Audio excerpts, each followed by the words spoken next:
From now on, we'll split all living expenses equally. Huh? Why? Well, I can't trust you since you grew up in a single-parent household. Charles suddenly changed his attitude the moment we got married and said such things. Wait. Why are you saying this all of a sudden? Look, anyway, we need to have photos from our honeymoon.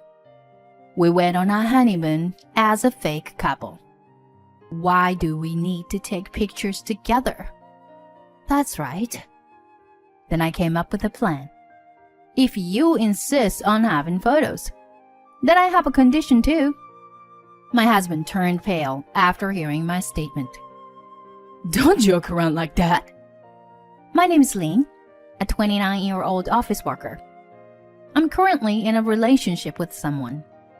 His name is Charles, and we were classmates in university. We were in the same seminar group and worked on assignments together. Although we didn't develop a romantic relationship during our student days, we occasionally went out for drinks and maintained some interaction after becoming working adults. But due to our busy schedule, there was a period that we didn't see each other for a while. During that time, we reunited at a mutual friend's wedding. After the wedding reception, we went out for drinks together, and the conversation was lively and enjoyable. Since then, we started meeting regularly and even started meeting on weekends. As we went on more dates, we officially became a couple. I never expected that we would transform from friends to lovers like this, so I was surprised by this development. But it was easier because we already knew each other to some extent. From then on, our relationship continued smoothly. He, being a seasoned adult in terms of dating experience, took the lead and provided a reliable support. He came up with various date plans and took me to different places. I felt like this was different from anyone I've dated before. No one has gone this far in thinking and caring for me. That's why I gradually became more attracted to him. I thought we could go on a little trip today. Huh? Now? It's already after work. And it's 6 p.m. Yeah, but I was thinking of going for a drive today. Oh, okay. I understand. Let's go then. I didn't understand his intention of spontaneously going on a drive on this evening, but I still got into the passenger seat as he told me to. We enjoyed the drive together, listening to songs from our school days and talking about work. After driving for about 2 hours, he parked the car in the parking lot. Charles, what's wrong? Do you need to use the restroom or something? When I asked that, he smiled and said, Just wait a moment. And then, 10 minutes later, beautiful fireworks suddenly lit up the night sky right in front of us. Wow! Fireworks? Amazing! Actually, this place isn't well known. Since we're here, let's watch it outside while feeling the night breeze. Yeah! He and I got out of the car and watched the fireworks, beautifully bursting in the sky. There was no crowd, and it was the first time I had seen fireworks this big and beautiful. Charles, it's amazing! Did you know about this hidden spot? Sort of. I researched various places because I wanted to come here with you, Lynn. Huh? For me? Yeah. And so, Lynn, will you marry me? Huh? I need you in my life. Amidst the continuously launching fireworks, Charles proposed to me. I was simply astonished by this romantic proposal. At the same time, my heart started pounding rapidly, and I realized that this was real. Of course. My answer was a resounding yes. I'm so happy. I look forward to our future together. And just like that, we decided to get married. I immediately informed my parents about it. Huh. Lynn is getting married. Well, that's surprising. Dad, that's kind of rude, you know? Well, that was a joke, but it's really a joyous occasion. Yes, it's wonderful that our only daughter is getting married. Lynn, congratulations. Thank you, Mom, Dad. I'll bring my fiancé next time. Yes, we're looking forward to it. And then, 2 weeks later, I brought Charles to my parents' house. Charles greeted my parents politely, and they immediately liked him. Oh, so your father runs a company? Yes, it's a family business that has been passed down since my grandfather, and I plan to take over someday. I see. That's impressive. You come from a distinguished family. My parents were surprised when they heard about Charles' family. In fact, Charles' father is a business owner, and Charles himself is the son of the wealthy family. But since I had known about it since our student days, I hadn't really thought much about it. Even though he is a wealthy son, Charles is still Charles, and it didn't matter to me. Maybe he liked that I treated him normally without being affected by his wealth. I'm sure many women must have pursued him for his wealth. Anyway, I was glad that he and my parents got along well. But later on, during a conversation about my parents, something caught my attention. It was when he casually asked my parents a question. What was Lynn like as a child? My mother answered that question. Lynn has always been a responsible child. When she was 5 years old, I divorced her previous father and raised her single-handedly. She always helped with household chores, and it was a great help. I was happily listening to my mother's words of gratitude. But Charles, beside me, had a surprised expression. Huh? Lynn? You grew up in a single-parent household?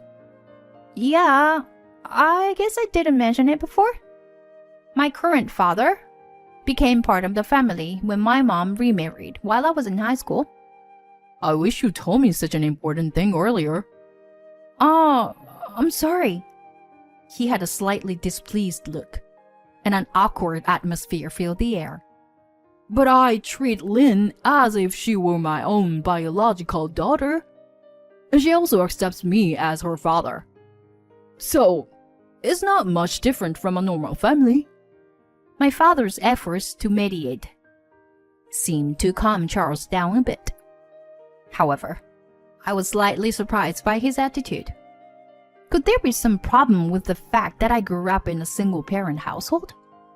Maybe he's concerned about those aspects because he is a wealthy son? If that's the case, I worry that his parents might oppose our marriage.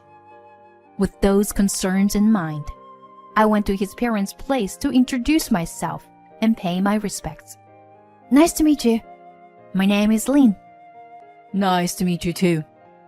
Charles' parents weren't particularly friendly, but they didn't say anything to me either. The marriage greetings went smoothly. Well, Lynn, good to see you. Take care of Charles from now on, please. With those words from his father, the greetings quickly ended. It was all too abrupt, and I was taken aback. Afterward, the meeting between both families ended quickly, and Charles and I decided to get married. We had our wedding ceremony, and our married life began. I had some slight anxieties about our first time living together, but I was more excited. However, something unexpected happened right after we moved into our new home and started living together. My husband suddenly said something like this. So, our married life has begun, but I have one condition for this marriage. Huh? A condition? From now on, We'll split all living expenses evenly. Huh? Why? Although I also work, I was a bit surprised by his sudden request. I thought that as a married couple, we would share our finances together. I don't want you taking away my assets if something happens. Charles? Why would you say something like that? Well, I can't trust someone who grew up in a single-parent household like you. To my surprise, my husband's attitude suddenly changed the moment we got married. And he said such things. Wait. What do you mean by that? People who grew up in single-parent households and poverty might have ample opportunity to target my assets, right? I can't trust you, so we'll split the living expenses. That way, you won't have any chance to take advantage of me. But that's... I was taken aback and bewildered by my husband's sudden harsh words. In an instant, my feelings towards him began to fade. Furthermore, even though our married life had just begun, he hardly came home. He would return late at night every day and not even touch the meals I prepared. So I started doing only my share of the household chores. If we are splitting the living expenses, then we should also consider dividing the food expenses. I felt resentful about going out of my way to prepare something for my husband. It seemed like he didn't care at all when I only did my share of the household chores. It didn't take long for our conversations to dwindle to nothing. We were merely living together under the same roof. Can we even call this a marriage? I became incredibly sad day by day. I'm sure my parents would be devastated if they knew about my current situation. They believed that I would be happy after getting married. So I felt terribly sorry for putting my parents in this situation. It hadn't even been 2 months since we got married.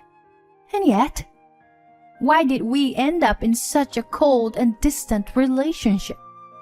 What did my husband intend when he married me in the first place? While feeling unsettled, I went through each day.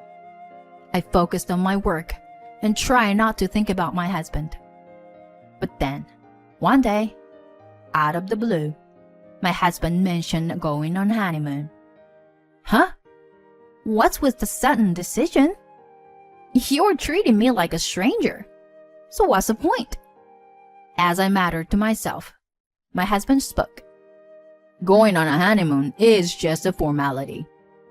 As the son of the company's president, I have to let my colleagues know that we went on a honeymoon, right? What?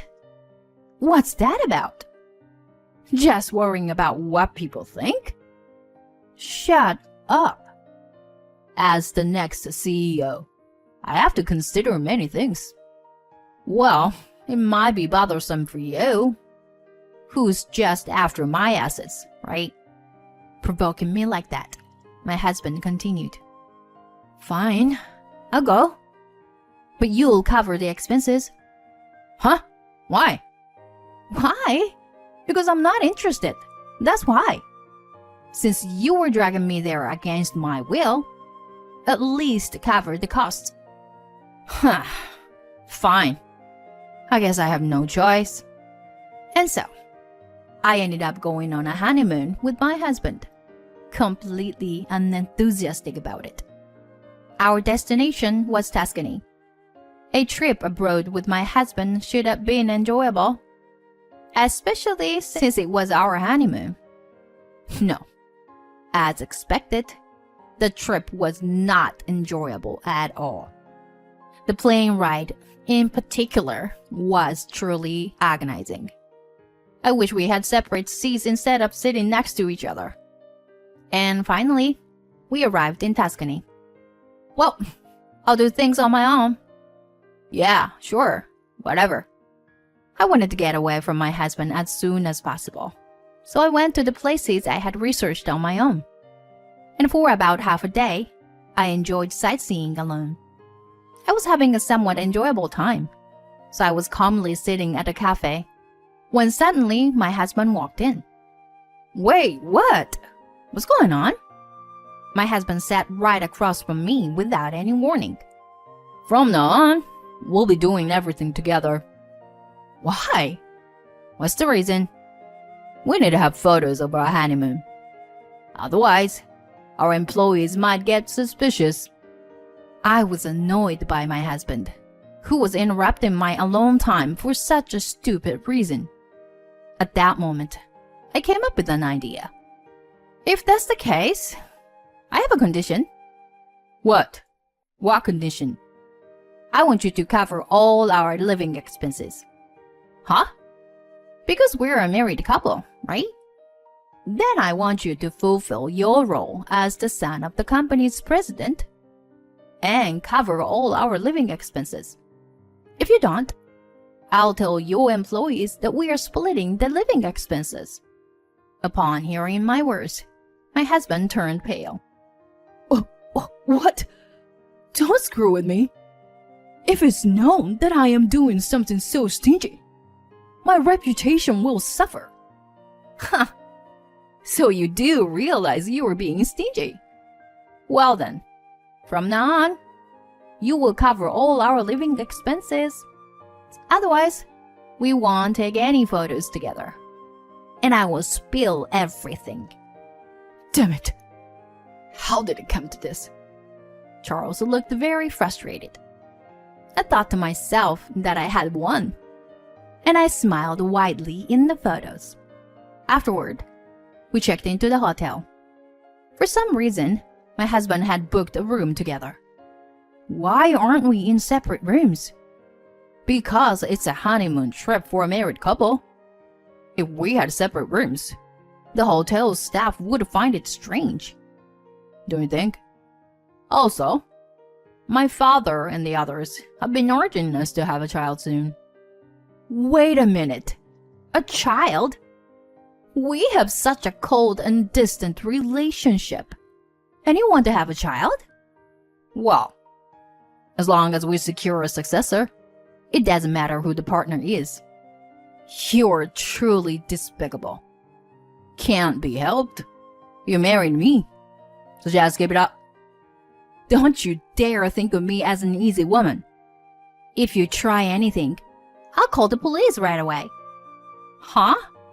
The police? Yes, that's right. Is that something we agreed upon?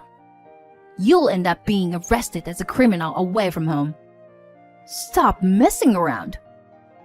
You're completely useless.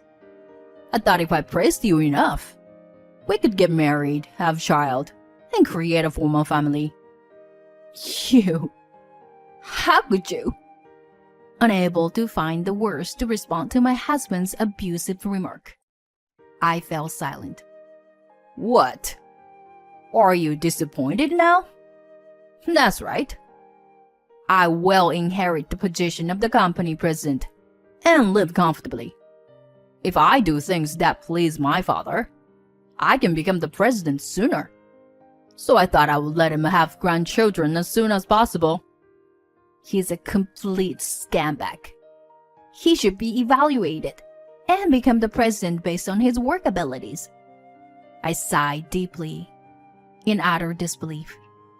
But it seemed that my husband was also angered by my attitude, as he said the following words to me. I can't stand being with you anymore. Let's get a divorce. I responded immediately, delighted, as if I had been waiting for this. Great, I agree. Let's do it. My husband's eyes widened in surprise. But since he had brought it up himself, he must have thought there was no turning back. And so, we settled the matter with a divorce right there. Don't regret it, I retorted without backing down. Are you sure you'll be okay inheriting the company? You might end up ruining it during your tenure. Don't make fun of me. You'll be the one at a loss from this divorce. Yeah. Anyway, I don't want to share a room with you, so I'll get a separate room. I said that and stayed in a separate room. Then I turned off my smartphone and enjoyed the rest of the trip alone. I no longer wanted to have any conversation with my husband, and our unbelievably cold honeymoon came to an end. As soon as I returned home, I packed my belongings and left the house immediately. Do you have to leave in such a hurry? I just don't want to be with you a moment longer. I can't pretend that you didn't say all those hurtful words to me. I left those words behind and left the house where we had lived together, returning to my parents' home. On the way, I went to the municipal office and submitted the divorce application. When I informed my parents about it, they were surprised and furious. But at that time, I had already come up with a certain revenge plan. A week later, I received a bunch of phone calls from my husband. Hello? What's up? You? Are you kidding me? Everyone at the company knows about our breakup. What did you do? And my father personally handed me a pink slip. Oh dear, that's unfortunate, isn't it? It seems that the audio file had an impact. Audio file? What do you mean? Well, actually, Yes. I had recorded all the conversation with my husband during the trip. I was certain that his bad personality would eventually surface. And as expected, he kept making offensive remarks throughout the trip. So I recorded it and sent the data to his workplace. In no time, the audio data became a hot topic within the company and even reached the ears of the president, who was his father. My husband was quickly dismissed and cut off even by his own parents. What am I supposed to do now? Abandon my family. Lost my job. Well, in that case, why don't you go to Katie? Huh? Oh, you didn't think I knew about your affair? I knew that you were cheating on me. Oh, what? So, even if we were a sham couple, I'll still be entitled to alimony, won't I? Let's... Please, Lynn. Reconsider. And so, I claimed alimony from my ex-husband and his affair partner, collecting it from each of them. My ex-husband lost his savings in an instant, was abandoned by his affair partner, and couldn't find a new job. Well, it was all his own doing, and I can't sympathize with him. Meanwhile, I was promoted at my current job. I thought I would take a break from romance and marriage for a while. Honestly, I can't say that I am completely unaffected by what happened. The fact that I was betrayed by someone I loved is undeniable. That's why my goal now is to focus on advancing in my career as much as possible. Someday, this marriage and divorce will become solid events of the past. I want to create fulfilling life with both love and work. So I'll do my best today, just like any other day.